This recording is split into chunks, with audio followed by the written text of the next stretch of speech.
Bonjour, je m'appelle André Comte-Sponville, je suis philosophe et nous allons parler aujourd'hui du pouvoir et de l'empowerment.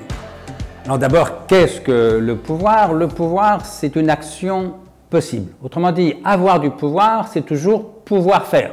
Par exemple, j'ai le pouvoir de parler.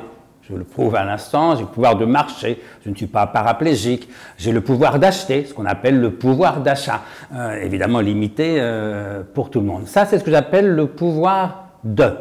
Et parmi ces pouvoirs de, il y a un pouvoir très particulier qui est le pouvoir de commander et de se faire obéir.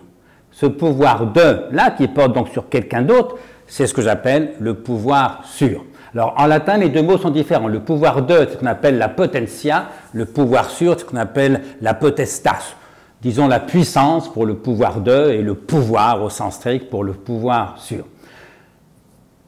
Pouvoir de, puissance d'agir, pouvoir sur, puissance de commander et de se faire obéir. Attention de ne pas culpabiliser d'entrée de jeu le pouvoir sur. Nous vivons dans un pays avec un vieux fond gaulois où le pouvoir souvent est mal vu. Il faut rappeler que toute société a besoin de pouvoir. La démocratie, c'est littéralement le pouvoir du peuple. S'il n'y a pas de pouvoir, il n'y a pas de démocratie. Alors je sais bien qu'il existe parfois des excès de pouvoir, mais pour tout vous dire, mon idée c'est que notre pays souffre davantage ou plus souvent de défauts de pouvoir que d'excès de pouvoir. C'est-à-dire que pour quelques petits chefs tyranniques qui existent bien sûr, mais qui sont plutôt l'exception, il y a des milliers de lâches et de démagogues qui n'osent pas assumer le pouvoir qu'on leur a confié. Et donc il ne s'agit pas de dire le pouvoir de c'est bien, le pouvoir sur c'est mal. On a besoin des deux évidemment, mais pas question de les confondre. Alors un mot maintenant sur l'empowerment. Alors je suis peu coutumier des anglicismes, mais là j'aime assez ce mot d'empowerment, d'abord parce qu'il dit en un seul mot quelque chose qu'on ne peut dire en français qu'en deux mots différents, puisque l'empowerment c'est à la fois l'autonomisation, donner de l'autonomie, donner de la liberté, de l'indépendance, et c'est de la responsabilisation, c'est-à-dire donner du pouvoir de, ce qui suppose, donc nous soit dit, j'en reparlerai le 27 septembre, le droit à l'erreur.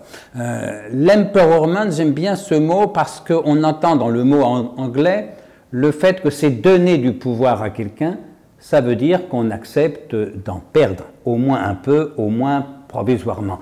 Et je dirais que la logique foncière de l'empowerment, c'est de renoncer, de la part des managers spécialement, à une part de leur pouvoir sur, le pouvoir de commander, pour augmenter le pouvoir de leurs collaborateurs ou des personnes qui sont bénéficiaires de votre association. Voilà. Accepter de perdre au moins provisoirement une partie de son pouvoir sur pour augmenter le pouvoir de, la puissance d'agir des autres. C'est la logique de l'empowerment et c'est pourquoi je crois qu'il correspond aux besoins de notre époque parce que à la fois les nouvelles technologies qui supposent bien davantage des réseaux que des hiérarchies pyramidales et puis aussi les désirs des uns et des autres, notamment des nouvelles générations, qui ont un rapport un peu difficile souvent avec l'autorité, avec le pouvoir sur. Je crois qu'aujourd'hui, les entreprises ou les associations pyramidales sont dépassées. Nous avons besoin de davantage de réseaux, davantage d'autonomie, davantage de responsabilité. Et c'est pourquoi je crois que l'empowerment est un concept important pour comprendre les entreprises, les associations, disons, les organisations d'aujourd'hui.